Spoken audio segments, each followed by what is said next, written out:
Hi friends, welcome to gomyschool.in। तो gomyschool.in जो है RFID based digital attendance system and school management software provide करता है। तो आज मैंने आपको online based school management software का एक छोटा सा ट्यूटोरियल देने जा रहा हूँ। तो जैसे कि आप देख रहे हो gomyschool.in मैंने खोल के रखा हूँ अपना क्रोम ब्राउजर में। तो उसके बाद इसमें सेंटर लॉगिन में जाके अपना जो रजिस्टर मेल आईडी और पासवर्ड होता है, रजिस्टर मेल आईडी पासवर्ड डाल के जैसे ही मैंने लॉगिन करता हूँ तो सीधा अपना डैशबोर्ड पे जाता है। ये आप कहीं से भी एक्सेस कर सकते हो, जहाँ भी नेट कनेक्टिविटी हो, कहीं से भी। ऐसा कोई ज़रूरी नहीं है कि कोई फिक्स्ड सिस्टम से इसको एक्सेस करना है। तो जैसे आप देख रहे हो पहले एक कॉलम है व्यू अटेंडेंस रिपोर्ट। तो व्यू अटेंडेंस रिपोर्ट दिखाने से पहले मैं आपको एक चीज़ क्लियर कर देता हूँ। जैसा है कि gomyschool.in जो है स्कूल में RFID based digital attendance system लगाते हैं और बच्चे का जो आईडी कार्ड है उसके पीछे माइक्रोचिप लगा देता है। यानी बच्चे जैसे स्कूल के अंदर आता है, अटेंडेंस रिपोर्ट में उसका डेटा आ जाता है और उनके पेरेंट्स के पास इंस्टेंट मैसेज पहुंच जाता है, dear parents your child reached at school, principal of, जैसे ये केएस मॉडर्न स्कूल है तो principal of KS modern school, और उसका टाइम के साथ साथ वो उसके पास पहुंच जाता है। और जब वो स्कूल से निकलता है फिर उनके पास एक और मैसेज आता है, वो ऑटो जेनरेट होकर जाता है। उसके लिए आपको कुछ भी नहीं करना पड़ता है, ना तो ये सॉफ्टवेयर ओपन करके रखना पड़ता है, ना तो कुछ नहीं करना पड़ता है इसके लिए। तो पहले जैसे व्यू अटेंडेंस रिपोर्ट में जाने के बाद जैसे डेट टू डेट सिलेक्ट करना पड़ता है आपको, और कार्ड होल्डर टाइप क्या है, स्टूडेंट है, स्टाफ है या टीचर है। अगर स्टूडेंट है तो स्टूडेंट। इसमें एक और चीज़ भी बना है मैनुअल अटेंडेंस का। जैसे कभी अगर ऐसा होता है कि बच्चे कभी कार्ड लाना भूल जाए तो इस मैनुअल अटेंडेंस के अंदर जाके उनका अटेंडेंस आप लगा सकते हो। जैसे मैंने क्लास सिलेक्ट किया, क्लास 1, और इसमें व्यू ऑल कर दिया। बहुत ही यूजर फ्रेंडली बना है ये सॉफ्टवेयर, इसको कोई भी एक्सेस कर सकता है। जैसे आप देख रहे हो कि टोटल प्रेजेंट 0, टोटल एब्सेंट 27 और टोटल हॉलीडे 0 है। यानी कि आज 18 तारीख है, रक्षाबंधन के दिन में स्कूल छुट्टी था, इसलिए इसमें 0 दिखा रहा है। तो इसमें फिल्टर बाई आप एब्सेंट प्रेजेंट भी देख सकते हो। और इन दिनों में आज का जो हॉलीडे है इसलिए 0 दिखा रहा है क्योंकि आज संडे नहीं है, इसको मैनुअल हॉलीडे लगाना पड़ता है, जबकि स्कूल का पोर्टल में लगाया नहीं, तो इसलिए ये हॉलीडे में 0 दिखा रहा है। अगर आप पार्टिकुलर किसी एक का देखना चाहते हो तो ये भी देख सकते हो। जैसा किसी का एनरोलमेंट नंबर आपने कॉपी कर लिया और पेस्ट कर दिया। जैसे मान लीजिए आप देखना चाहते हो 1 तारीख से 31 तारीख तक इनका पूरा देखना चाहते हो। जैसे आप सर्च करते हो तो सर्च करने के साथ साथ इसका जो है ये 319 मिस्टर सुमित,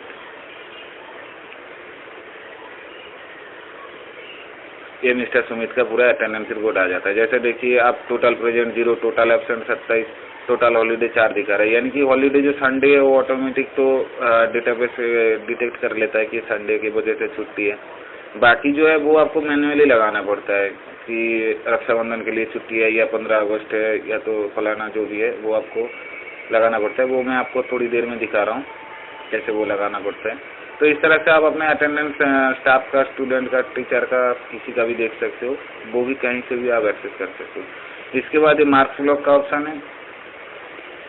जैसे आप मार्क्स ब्लॉक के अंदर जाते हो, जैसे आपने एग्जाम टाइप सिलेक्ट किया, फाइनल एग्जाम डेट, अपने एग्जाम डेट डाला जो भी है, और क्लास सिलेक्ट करके उसका एनरोलमेंट नंबर के अकॉर्डिंग इसमें सब्जेक्ट मार्क्स से डालना पड़ता है।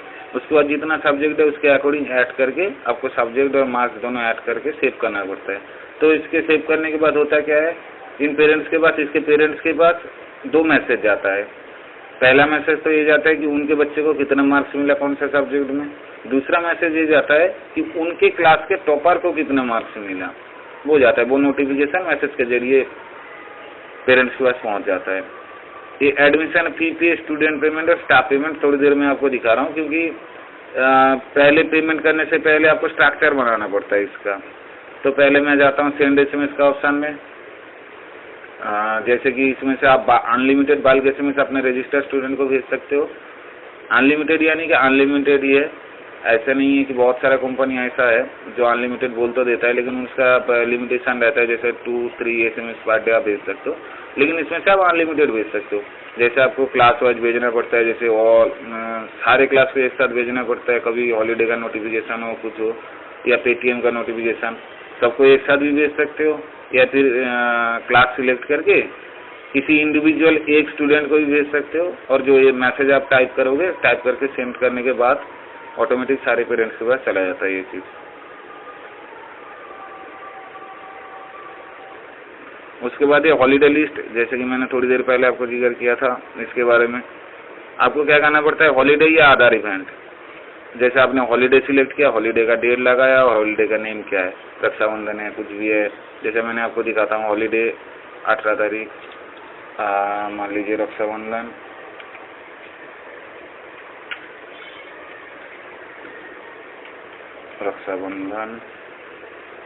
जैसे आपने सेव कर दिया तो इसमें क्या होता है, जैसे आपने व्यू अटेंडेंस रिपोर्ट देख रहे थे, उसमें ऑटोमेटिक इस डेट को रक्षाबंधन दिखा देता है, यानी कि उसको एब्सेंट नहीं दिखाता है, उसको दिखा देता है हॉलीडे बोल के। इसमें होता है क्या है, स्टूडेंट का तो खैर अगर ना भी करो तो चल जाता है, लेकिन स्टाफ का जो सैलरी ये होता है, सैलरी काउंट होता है, अगर आपने इसमें मैनुअल हॉलीडे नहीं लगाए तो स्टाफ का सैलरी कम आता है, क्योंकि जो हॉलीडे होता है उसका सैलरी तो स्टाफ को मिलना ही चाहिए और मिलता ही है। इंडिया में अभी तक जो सिस्टम है इसके अकॉर्डिंग मैं बात करूँ। जैसे आधार इवेंट में आपने क्लिक किया, आधार इवेंट में आपने डेट सिलेक्ट किया और पीटीएम, जैसे आपने डाल दिया पीटीएम या सोशल फंक्शन जो भी आपने डाल दिया, उसमें होता क्या है, फायदा क्या होता है, पेरेंट्स लॉगिन आईडी में एक कैलेंडर बना है जिसमें पेरेंट्स डेट के ऊपर जैसे ही जाता है तो ऑटोमेटिक उसको दिखाता है इस डेट को हॉलीडे है, इसके लिए इस डेट को रेगुलर क्लास है, वो रेगुलर क्लास ऑटोमेटिक दिखाता है। बाकी आपने जो हॉलीडे या आधार इवेंट डाल के रखते हो वो शो करा देता है, उधर एक अंडरलाइन आ जाता है और वो उधर शो करा देता है पेरेंट्स के पास। इसके बाद हैप्पी बर्थडे का ऑप्शन होता है। ज़्यादातर स्कूल इस बात को परेशान रहता है कि पेरेंट्स के पास कैसा नोटिफिकेशन भेजा जाए कि आज बच्चे का हैप्पी बर्थडे है आज, तो उनके पास नोटिफिकेशन कैसा पहुंचा जाए कि कोई विशेष मैसेज स्कूल की ओर से भेजा जाए। तो होता क्या है, अगर आपके पास बाल एसएमएस है भी तो भी आप मैनुअली इसको क्या करना पड़ता है, आज जिसका बर्थडे है वो आपको ढूंढ के निकालना पड़ेगा, उसका नंबर ढूंढ के निकालना पड़ेगा और उसको सेंड करना पड़ेगा। इसमें क्या होता है, जैसे आपने अपना जो एनरोल स्टूडेंट है उसका जैसे ही डेट मतलब बर्थडे डेट आता है तो ऑटोमेटिक रात 12 बजे के बाद ऑटोमेटिक उसके पास एक एसएमएस पहुंच जाता है, और वो एसएमएस आपको इधर मैसेज टाइप करके रखना पड़ता है कि वो क्या भेजना है आपको। और जैसे किसका बर्थडे आता है तो इसके नीचे उस बर्थडे का बच्चे का नाम, क्लास और डेट ऑफ बर्थ इसमें आ जाता है, और प्रिंट आउट का भी ऑप्शन है, यानी कि आप इसको प्रिंट आउट करके अपने स्कूल का जो ये होता है मैगजीन होता है उसमें भी आप चिपका सकते हो, कैनवास होता है उसमें आप चिपका सकते हो। उसके बाद व्यू पेमेंट इन्फॉर्मेशन, इसको थोड़ी देर में दिखा रहा हूँ। ये click here to upgrade profile, यानी कि हमारा जो स्टूडेंट पेमेंट रिसीव्ड वगैरह बनता है उसमें कुछ चीज ऐसा है जो इधर से कॉल कराता है, जैसे स्कूल का नाम, स्कूल का लोगो वगैरह। तो जैसे आपको कभी चेंज करना है तो अपग्रेड प्रोफाइल में जाके आप चेंज कर सकते हो। और इसी के साथ साथ हमारा एक ब्लॉग भी है जिसमें आपका स्कूल का हम लोग एडवर्टाइजमेंट करते हैं, और वो उसका डायरेक्ट लिंक अब इधर से है। अब इधर से बैनर भी लगा सकते हो, जो इधर लगाओगे वो ब्लॉग में शो करता है। तो उसके बाद मैं आपको दिखाता हूँ, ये फ्री लिस्टिंग पोजीशन है, यानी कि जो एडवर्टाइजमेंट आपका चल रहा है उसमें कितना क्लिक हुआ, कितना लाइक हुआ, कितना शेयर हुआ और व्यूअर का क्या एक्टिविटी है उसमें, ये फ्री लिस्टिंग पोजीशन में जाके आप देख सकते हो। ये चेंज पासवर्ड का ऑप्शन है, यानी कि बाय डिफॉल्ट जब हम पहले आपको पोर्टल बना कर देते हैं तो 1 से लेके 8 तक पासवर्ड रहता है, उसके बाद आप इसको कोई भी पासवर्ड डाल के आप अपडेट कर सकते हो, इसको अपडेट कर लेना चाहिए, सिक्योर्ड रहता है वो चीज़। उसके बाद न्यू एडमिशन का ऑप्शन है, जैसे कोई न्यू एडमिशन आपके पास है तो आपने इसमें सारा डेटा फिल करने के बाद चूज या मतलब फोटो फाइल चूज करके जैसे सर्टिफाई करके सबमिट करते हो। इसमें 2 चीज होता है, एक तो इसका पूरा डेटाबेस आपको मतलब पूरा डेटा आपका पोर्टल में सेव हो जाता है, दूसरा चीज है गोमा स्कूल क्या करता है, डिजिटल ID कार्ड प्रोवाइड करते हैं। तो जब जैसे ही आप करेक्ट इन्फॉर्मेशन इसमें फिल करके सबमिट करते हो तो गोमा स्कूल के पास एक नोटिफिकेशन आ जाता है, जैसे 2 से 3 वर्किंग डेज के अंदर वो आप उस बच्चे का ID कार्ड आपके स्कूल में पहुंचा देता है। ये बुक एंड स्टेशनरी का ऑप्शन है, जैसे इंटर न्यू बुक, नया बुक है तो इंटर न्यू बुक में डालो, enter new stationery, sell book, sell stationery, view book stock, view stationery stock. ये तो बहुत आम सा चीज़ है जो आपको समझ में आ गया होगा। और आप इसको इतना यूजर फ्रेंडली ये चीज़ बना है कि आप इसको आसानी से यूज कर सकते हो। लेकिन इस पोर्टल में इस चीज़ में एक खासियत है, खासियत ये है दोस्तों कि जैसा कभी ये होता है कि कोई हिंदी का किताब मान लीजिए 10 से नीचे आ रहा है, मतलब यानी कि 10 से नीचे आ गया, तो ऑटोमेटिक इनका जो लाइब्रेरी का एडमिन होता है उनके पास ऑटोमेटिक नोटिफिकेशन मैसेज पहुंच जाता है कि आपका ये हो रहा है, आपका हिंदी किताब खत्म होने जा रहा है, तो आप इसको जल्दी से खरीदे, या इस तरह से कुछ भी आप SMS टेम्पलेट में लिख के सेव कर दोगे तो ऑटोमेटिक वो SMS चला जाएगा। तो उसके बाद एडमिशन फी स्ट्रक्चर है, जैसे मैंने आपको बताया था कि एडमिशन फी स्ट्रक्चर और स्टाफ सैलरी स्ट्रक्चर और स्टूडेंट फी स्ट्रक्चर तीनों बनाना पड़ता है। जैसे आपने एडमिशन स्ट्रक्चर में गया, क्लास वाइज सिलेक्ट किया, जैसे मैंने LKG का बना के रखा हूँ, ट्रांसपोर्ट का 300, रजिस्ट्रेशन फी 500, बुक्स का 2000, आधार का 100, ये बना के मैंने रखा हूँ। ऐसे आपको सारे क्लास वाइज आपको एक बार बनाना पड़ता है ये चीज। दूसरा चीज है स्टाफ सैलरी स्ट्रक्चर, आप कौन सा स्टाफ को कितना सैलरी देते हो। जैसे मैंने एक स्टाफ का करके रखा हूँ, मिस्टर अमृता, 10,000 रुपया इसका बेसिक सैलरी। अब इसको एडिट कर सकते हो, डिलीट कर सकते हो। इसमें देखिए दोस्तों एक चीज है इसमें जो कि बहुत खूबसूरत है, जैसे इसमें बेसिक सैलरी कितना है, VDA कितना है, HRA कितना है, कॉन्वर्सेशन कितना है, जो कि एक यानी कि जो एक मल्टीनेशनल कंपनी में होता है, वैसे सेम टू सेम इसमें स्टाफ सैलरी का स्ट्रक्चर दिया है। और एक स्टूडेंट का फी स्ट्रक्चर, यानी कि आप क्लास वाइज इसको सेव करके रखना पड़ता है कि कौन सा क्लास का आप मंथली कितना फीस लेते हो। जैसे LKG का 800, UKG का 800, ऐसा करके एक स्कूल का मैंने बेसिक बना के रखा हूँ। तो वैसे आप लगा के रखने के बाद उधर से तब जाके आप स्टूडेंट पेमेंट ले सकते हो, क्योंकि पहले आपको उसका स्ट्रक्चर बनाना पड़ता है। दूसरा चीज ये है दोस्तों, जैसे इन्वेंट्री, जैसे आप जानते हो कि इन्वेंट्री के अंदर होता क्या है, टोटल कंप्लीट जो भी आपका ट्रांजैक्शन है इसमें आ जाता है। जैसे आपने स्टूडेंट पेमेंट रिपोर्ट में गए, स्टूडेंट पेमेंट के अंदर पेड कितना है, पेंडिंग कितना है, ड्यू कितना, मतलब A to Z आपको टोटल इन्फॉर्मेशन मिल जाता है। हालांकि स्कूल में अभी कोई ट्रांजैक्शन नहीं हुआ तो ये इन्वेंट्री का ऑप्शन आपको नहीं दिखा सकता अभी। ये स्टाफ पेमेंट का रिपोर्ट है, कितना स्टाफ को आपको मतलब कितना पेमेंट देना है, कितना पेमेंट दे चुके हो, ये सारे चीज इधर आता है। एक और चीज है इसमें इंटर अदर एक्सपेंसेस। ज्यादातर स्कूलों में ये प्रॉब्लम होता है कि जो छोटा छोटा पेमेंट होता है, यानी कि कभी कारपेंटर को, कभी पेंटर को, कभी बुक्स वाले को, जो आप लोग पेमेंट देते हो, तो उसका इन्फॉर्मेशन सही तरीका से या तो एडमिन नहीं डालता है, या तो इसके पास प्रिंसिपल या मैनेजमेंट के पास सही ढंग से नहीं पहुंचता है। लेकिन इसमें क्या है, ये ऑनलाइन पोर्टल है, इसका टोटल इन्फॉर्मेशन आपका पूरा मैनेजमेंट के पास रहता है हमेशा। तो आपने जैसे डेट सिलेक्ट किया, किसको दिया पेमेंट, कितना दिया और क्यों दिया, रिमार्क्स में डाल दिया, सेव कर दिया, तो इसमें आपका आ जाता है। और इसमें जो है इन्वेंट्री के अंदर एक और ऑप्शन बना है, sorry, expenses report. Expenses report में ये जो आपका एक्सपेंसेस आप डालते हैं, इसका एक्सपेंसेस का पूरा रिपोर्ट रहता है इसमें। अच्छा, तो इसके बाद जो है फीडबैक का ऑप्शन है, यानी कि हमारा पेरेंट्स लॉगिन आईडी जो है उसमें एक ऑप्शन बना है फीडबैक का, यानी पेरेंट्स अगर कुछ फीडबैक अपने एंड से डाले तो ये आपके पोर्टल में इधर शो कराता है। इसमें क्या होता है, स्कूल और पेरेंट्स के अंदर रिलेशनशिप बहुत ज्यादा क्लोज होता है, एक दूसरे को समझ पाता है। ये ट्रांसपोर्ट का ऑप्शन है, जैसे आपने ट्रांसपोर्ट का रूट नेम क्या है और प्राइस कितना है उसको सेव कर दिया, तो जैसे मैंने एक स्कूल बस 1 करके सेव करके रखा हूँ। इसमें होता क्या है, स्कूल बस 1 से मैंने सिलेक्ट कर लिया, उसके बाद क्लास सिलेक्ट कर लिया मैंने, जैसे LKG सिलेक्ट कर लिया, तो LKG के अंदर इस रूट में कौन कौन बच्चे जाता है इसको एक बार ही सेव कराना पड़ता है।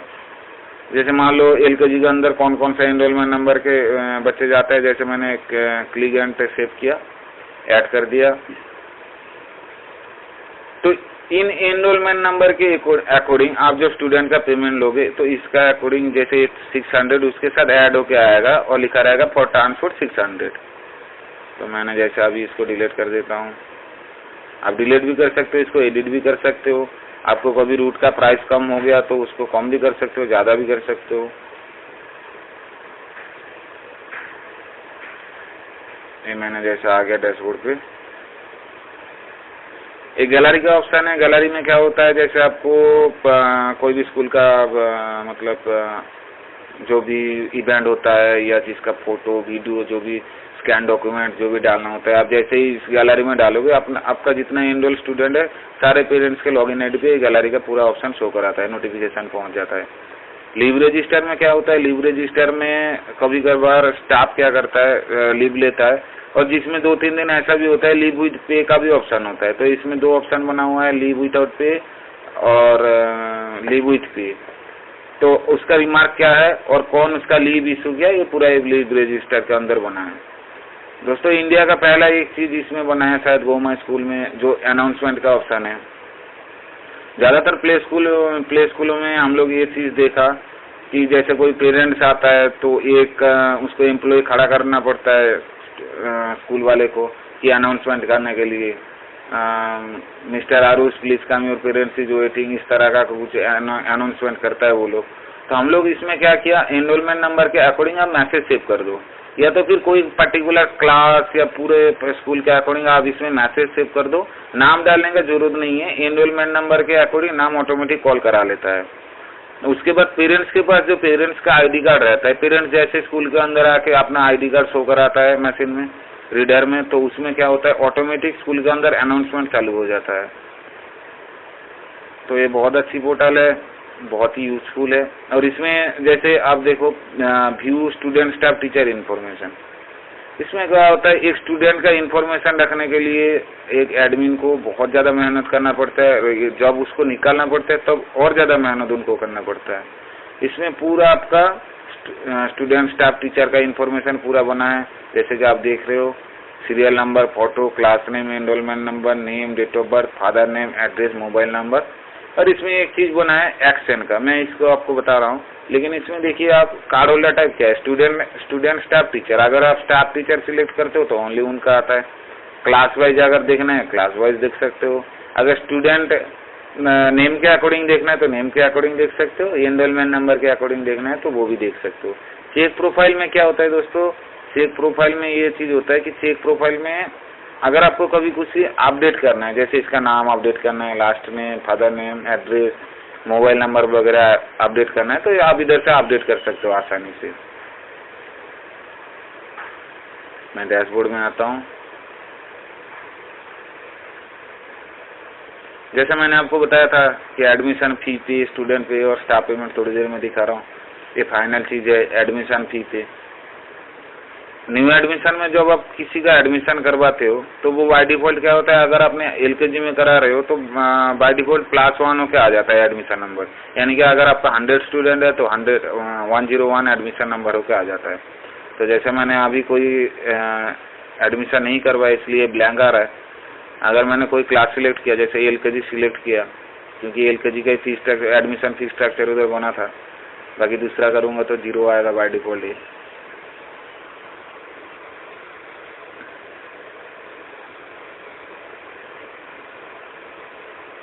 जैसे देखिए एडमिशन नंबर में मैंने जैसे 02 डाल दिया, एक बेसिक चीज डाल दिया 02। इसमें देखिए टोटल एडमिशन फीस का 2900 आ रहा है। अगर कभी कोई स्टूडेंट को कॉन्सेशन देना है, जैसे आपने 100 रुपीज किसी को कॉन्सेशन दिया और कॉन्सेशन देके ऐड कर दिया, ऐड करने के बाद ये अमाउंट आपको माइनस होकर 2800 हो जाता है।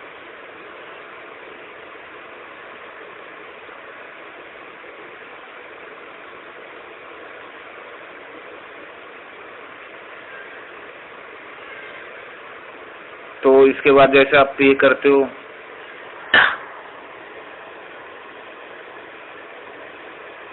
पे करने के साथ साथ क्या होता है, एक तो डेटाबेस में सेव हो जाता है, दूसरा एक चीज होता है जो आपका रिसीव्ड बन का आ जाता है इसका। जैसे आप देख रहे हो कि स्कूल का नाम, एड्रेस, मोबाइल नंबर वगैरह, डेट, कौन सा क्लास का, एडमिशन नंबर कितना है, और फी टाइप क्या है, transport, registration fee, book, other, fee amount कितना है, एडमिशन फी टोटल कितना है, कॉन्सेशन आपने कितना दिया और टोटल फी कितना है, ये आ जाता है। और इसमें नीचे प्रिंट आउट का ऑप्शन लगा है और इसमें आपका डेटाबेस में सेव हो जाता है कि इस डेट में कितना आपका एडमिशन फी है। उसके बाद आप जितना करते जाओगे इसमें आता जाएगा। और ये जैसे 20 के बाद हो जाएगा इसमें लिस्टें, फिर नया 1 से दिखाना चालू करेगा। और ये चीज टोटल तो इन्वेंट्री में जाता ही है, आफ्टर 20 पेमेंट के बाद आपको इन्वेंट्री से इसको देखना पड़ता है। जैसे मैंने इसको डिलीट कर दिया। आप डिलीट भी कर सकते हो, कभी कभार ऐसा होता है गलती हो जाता है तो डिलीट भी कर सकते हो आप इसको आसानी से। बहुत ही ज़्यादा यूजर फ्रेंडली है, इसको चलाने के लिए कोई बहुत बड़ा BCMC का जरूरत ही नहीं पड़ता इसमें। जैसे आपने स्टूडेंट पेमेंट में गया, स्टूडेंट पेमेंट का मैंने जैसे उधर स्ट्रक्चर बना के रखा था, मान लीजिए मैं LKG का 800 या 850 ऐसा कुछ बना के रखा था, मुझे याद नहीं है सही से। तो जैसे आपने पहले क्लास सिलेक्ट किया, क्लास सिलेक्ट करने के बाद एनरोलमेंट नंबर क्या है, मान लीजिए 122 एनरोलमेंट नंबर मैंने सिलेक्ट किया।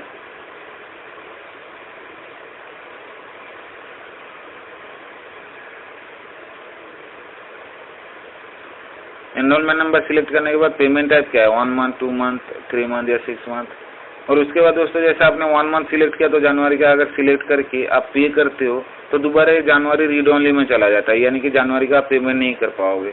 आपको दोबारा कोई चीज में जाकर देखने का जरूरत नहीं है कि इसका पिछले महीने का पे हुआ कि नहीं हुआ, ऐसा देखने का कोई जरूरत नहीं है, आपको इधर से पता चल जाएगा। वो फीस का कितना है, 800 है तो 800 आ जाएगा, यानी कि मैंने मंथ सिलेक्ट नहीं किया, अगर मैंने 3 महीना सिलेक्ट कर लूँ तो 2400 इधर आ जाएगा। ओल्ड फी क्या है, ओल्ड फी में 0 है, यानी कि इसका ओल्ड कोई पेंडिंग कोई पेमेंट नहीं है। अगर एक्स्ट्रा फी ले रहे हो तो एक्स्ट्रा फी, कॉन्सेशन फी ले रहे हो, कॉन्सेशन दे रहे हो तो कॉन्सेशन दे दो, रिमार्क में डाल दो एक्स्ट्रा फी क्यों ले रहे हो और ये पे क्यों कितना कर रहा है। यानी कि कभी कभार ऐसा होता है जब पेरेंट्स थोड़ा सा पैसा कम बढ़ जाता है पेरेंट्स के पास, या पेरेंट्स थोड़ा सा उधारी रख देता है, तो इसमें कम भी डाल सकते हो। जैसे आपने 1000 रुपीज आपका बिल बना है और ये दे रहा है 800, तो 800 डाल के जैसे आप पे करते हो तो इसमें नीचे एक आपका पेमेंट रिसीव्ड आ जाएगा जैसे एडमिशन में आया था, और इसके साथ साथ 200 इसका ओल्ड बैलेंस में चला जाएगा। यानी कि दोबारा कभी भी इसका पेमेंट करने जाओगे तो 200 ऑटोमेटिक ऐड होके आ जाएगा। और ये व्यू टुडे पेमेंट का ऑप्शन है, यानी कि आज के दिन में इसमें कितना टोटल पेमेंट हुआ ये टोटल आपका पास ऑप्शन आ जाएगा, और ये प्रिंट आउट का ऑप्शन भी इसमें बना हुआ है। एक चीज और, जैसे इन्वेंट्री के अंदर एक ऑप्शन और बना है कि क्लोज टुडे ट्रांजेक्शन, तो तुरंत ही एक मेल चला जाता है, जो आपका एडमिन का मेल ID रहेगा वो मेल चला जाता है उनके पास कि आज के दिन में क्या क्या ट्रांजेक्शन हुआ, यानी आप स्टूडेंट को कितना स्टूडेंट से कितना पेमेंट लिए, स्टाफ को कितना पेमेंट दिए, और एक्स्ट्रा क्या क्या खर्चा हुआ, किसको किसको पेमेंट दिए, वो टोटल इन्फॉर्मेशन उनके पास चला जाता है। और ये स्टाफ पेमेंट का भी सेम टू सेम प्रोसीड्यूर है। आपको क्या करना पड़ता है, बस इसका नाम एनरोलमेंट नंबर सिलेक्ट करना पड़ता है और इसके साथ साथ इसका नेम आ जाता है। तो आपने जैसे बेसिक सैलरी जो भी इधर डाल के रखे हो इधर आ जाता है, और एडवांस में अगर सैलरी वो लग के रखा है तो एडवांस में ऑटोमेटिक आ जाता है इसमें। और जो भी मंथ का आप दे रहे हो, जनवरी फरवरी मार्च अप्रैल जिसका भी दे रहे हो आप, जैसे जेनरेट करते हो ये नीचे टोटल आपका बन के आ जाता है कि टोटल अर्निंग इसका कितना है, टोटल डेडिकेशन कितना करना है और नेट पे इसको कितना देना है। और साथ साथ प्रिंट आउट का भी ऑप्शन बना है, अगर किसी को सैलरी से प्रिंट आउट करके देना है वो इधर से आप दे सकते हो। जैसे कि मैंने आपको बताया था, ये तो एक बेसिक चीज है। इस पोर्टल में बहुत कुछ ऐसा बना हुआ है जो दिखाने के लिए मुझे बहुत ज़्यादा वक्त का जरूरत है, तो मैं आपको बेसिक कुछ चीज़ दिखा दिया, शायद आपको समझ में आया होगा। मैंने एक चीज़ आपको और दिखाना है, जैसे स्टूडेंट पेरेंट लॉगिन, जो आपका रजिस्टर्ड मोबाइल नंबर होता है, यानी कि पेरेंट्स का जो रजिस्टर्ड मोबाइल नंबर इसमें रहेगा, तो रजिस्टर्ड मोबाइल नंबर के अकॉर्डिंग वो लॉगिन कर सकता है। जो भी उसका रजिस्टर्ड मोबाइल नंबर है और पासवर्ड है उसके साथ साथ वो लॉगिन कर सकता है। लॉगिन करने के साथ साथ इधर चेंज मोबाइल नंबर का ऑप्शन बना है, view attendance report, view marks, view payment, और 3 ऑप्शन इसमें रहता है। लेकिन ये जो बेसिक मोबाइल नंबर है ये मेरा मोबाइल नंबर है, इसलिए ये कोई क्लास में नहीं है, यानी कि कोई स्कूल में नहीं है, इसलिए मैं आपको इसमें शो नहीं कर रहा है, दिखा भी नहीं पा रहा हूँ आपको। गैलरी, कैलेंडर और फीडबैक 3 ऑप्शन इसमें और रहता है।